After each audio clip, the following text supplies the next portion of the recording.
হাদিসে একটি বাক্য আছে, তুমি যদি কাউকে ভালোবাসো তাকে জানিয়ে দাও। স্পিকার, এই সংসদ সদস্যদের সামনে আমি আপনাকে অনেক ভালোবাসি, এটি জানিয়ে দিলাম। মাননীয় স্পিকার, অসংখ্য ধন্যবাদ। আমাদের শিক্ষামন্ত্রী আহসানুল হক মিলন সাহেব ময়মনসিংহে একটা প্রোগ্রামে গিয়েছিলেন। উনি অসংখ্য মানুষের সামনে ওনার আসনে আমাকে বসিয়ে আমাকে মাননীয় শিক্ষামন্ত্রী বলে সম্বোধন করে আমাকে সম্মানিত করেছিলেন। আপনার মাধ্যমে তাকেও আমি ধন্যবাদ জানাই। মাননীয় স্পিকার, আমার দল বাংলাদেশ খেলাফত মজলিস এর আমির আল্লামা মামুনুল হক সাহেব জোর করে আমাকে ইলেকশনে নামিয়েছিলেন, যে কারণে জনগণ আমাকে ভোট দিয়ে সংসদে পাঠিয়েছেন। আল্লামা মামুনুল হক সাহেবকে আমি ধন্যবাদ জানাই ফুলপুর তারাকান্দার মানুষগুলোকে, যারা তাদের দুঃখ কষ্ট এবং মনের কথাগুলো সংসদে বলার জন্য আমাকে সংসদে পাঠিয়েছেন, তাদেরকে ধন্যবাদ জানাই। মাননীয় স্পিকার, এই বঙ্গর অর্থনীতিতে আমাদের অর্থমন্ত্রী হৃষ্টপুষ্ট এবং হ্যান্ডসাম একটা বাজেট ঘোষণা করেছেন। আমি মনে করি বাজেটটা সর্বদিক থেকে ভালো না হলেও মোটামুটি তুলনামূলক ভালো। এরপরে এখানে আরেকটা এরকম বাজেট এই সংসদে অসংখ্য হয়েছে, বাজেটটা বাস্তবায়ন আমাদের স্থানীয়ভাবে বাস্তবায়ন হয় না।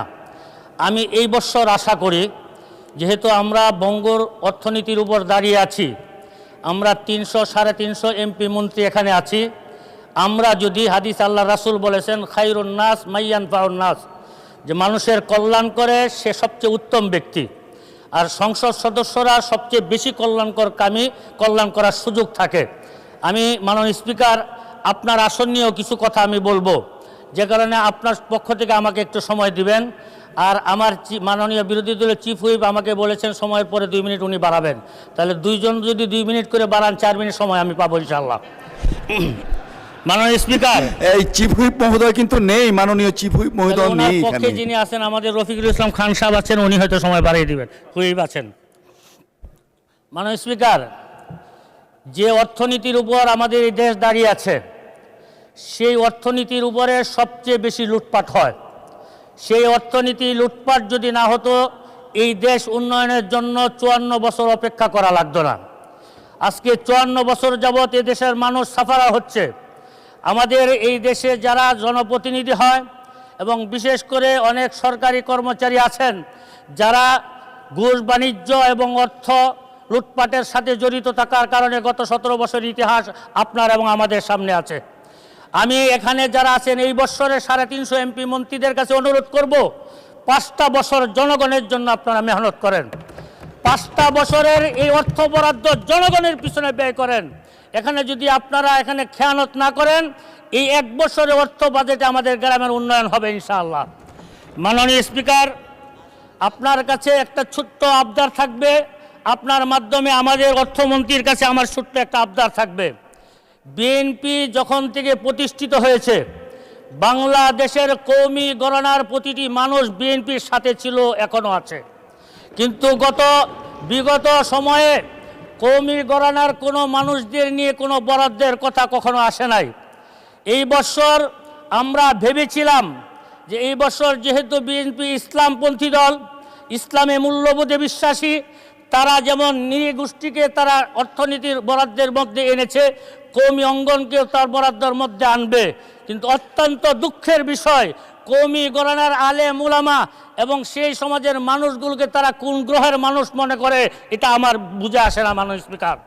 এই জন্য আমি অর্থমন্ত্রীর কাছে সবিনয় অনুরোধ করব যে কওমি গণনার আলেম উলামা ছাত্রদেরকেও আপনাদের এই অর্থ মন্ত্রণালয়ের একটা বাজেট দিয়ে তাদেরকে আপনাদের এই দেশ উন্নয়নের কাজে তাদেরকে কাজে লাগানোর ব্যবস্থা করা হোক।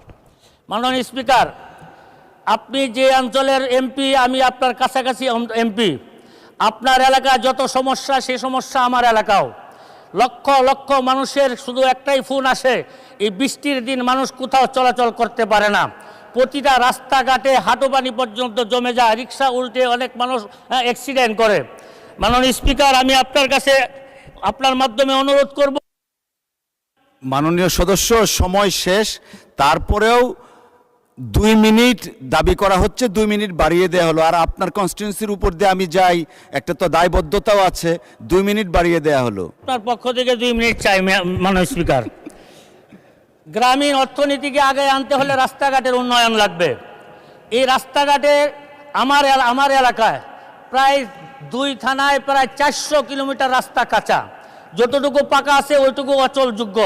আমি মাননীয় সড়ক যোগাযোগ মন্ত্রীর কাছে অনুরোধ করব যে আমার দিকে একটু নজর দিবেন এবং আমার এলাকার মানুষের চলাচলের একটা সুব্যবস্থা করে দিবেন ইনশাআল্লাহ। মাননীয় শিক্ষামন্ত্রীর কাছে বলবো, মাননীয় শিক্ষামন্ত্রী, আপনি আমাকে অনেক ভালোবাসা দিয়েছেন, আমি আপনার প্রতি অনেক সন্তুষ্ট, খুশি। আমাদের এলাকার যতগুলো স্কুল আছে, স্কুলের কোনো ভবন নাই, এখানে শিক্ষক নাই, তাদের ভালো ফ্যানের ব্যবস্থা নাই, কারেন্টের ব্যবস্থা নাই, বাচ্চারা লেখাপড়া করে অনেক কষ্টে। আপনি একটু শিক্ষা খাতে যেমন বড় বরাদ্দ পেয়েছেন, এই বরাদ্দটা যেন সুষম বন্টন হয়, আমার এলাকায় যেন আমি আমার প্রাপ্য অনুযায়ী যেন আমি পাই, এলাকার উন্নয়নে আমি কাজ করতে পারি। মাননীয় স্পিকার, আমার এলাকার 2টা থানা, একটা পৌরসভা আছে। পৌরসভা ইউনিয়নের মতো কোনো উন্নয়ন নাই, রাস্তাঘাট নাই, ড্রেনেজ নাই। ফুলপুর থানার উপজেলার মানুষ এবং পৌরসভার মানুষগুলো বৃষ্টি আসলে তারা চলাচল করতে পারে না। আমি বলবো প্রত্যেকটা পৌরসভাকে যেন উন্নত করা হয়, সি গ্রেড থেকে এ গ্রেডে উন্নত করা হয়। ঠিক তেমনিভাবে তারাকান্দা বিশাল একটা বাজার এবং বিশাল জনগোষ্ঠী এখানে বসবাস করে।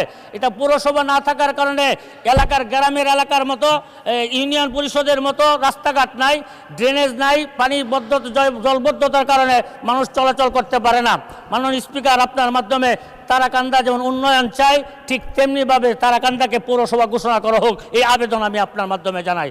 মাননীয় স্পিকার, সময় শেষ হয়ে যাচ্ছে, আপনি দয়া করে একটু সময় আমাকে বাড়িয়ে দিবেন। মাননীয় স্পিকার, স্বাস্থ্য খাত নিয়ে আমি কথা বলেছিলাম, কিন্তু স্বাস্থ্য খাতের আমি শুনেছি যে 101 শয্যা বিশিষ্ট হাসপাতালের একটা অনুমোদন হয়েছে, কিন্তু অনুমোদন ডান দিক থেকেও চাচ্ছেন আপনার জন্য 1 মিনিট, ভালো জনপ্রিয় মানুষ, নেন 1 মিনিট। মাননীয় স্পিকার, আমরা বৃহত্তর ময়মনসিংহ সবসময় উন্নয়ন থেকে বঞ্চিত, যেমন আপনি জানেন, আমরাও জানি, সামনে যারা আছেন তারাও জানেন। আজকে প্রধানমন্ত্রী বেগম খালেদা জিয়া বেঁচে থাকলে হয়তো আমি এই বেঞ্চে না থেকে ওই বেঞ্চে থাকতাম। তা আমি আপনাকে আমাদের অভিভাবক মনে করি, আপনি অভিভাবক হয়ে আমাদের বৃহত্তর ময়মনসিংহ উন্নয়নে আমাদেরকে অবদান রাখার সুযোগ দেবেন ইনশাআল্লাহ। সাথে সাথে গতকালকে একটা সংবাদ পাইলাম যে ময়মনসিংহ থেকে শেরপুরের রেল লাইনের একটা অনুমোদন পাস হয়েছে। আমি আপনার মাধ্যমে রেলমন্ত্রীর কাছে অনুরোধ করব, এই রাস্তাটা যেন জামালপুর থেকে শেরপুর না হয়ে ময়মনসিংহ, তারাকান্দা, ফুলপুর, হালুয়াঘাট হয়ে শেরপুর হয়, তাহলে লক্ষ লক্ষ মানুষের উপকার হবে। মাননীয় স্পিকার, আপনাকে অসংখ্য ধন্যবাদ। আপনার পক্ষ থেকে 1 মিনিট সময় দিয়েছেন, এটা আমার জন্য লাখ মিনিট। আল্লাহ পাক আপনাকে সুস্থ রাখুন, ভালো রাখুন। আসসালামু আলাইকুম ওয়া রাহমাতুল্লাহি ওয়া বারাকাতুহু। অসংখ্য ধন্যবাদ মাননীয় সদস্য।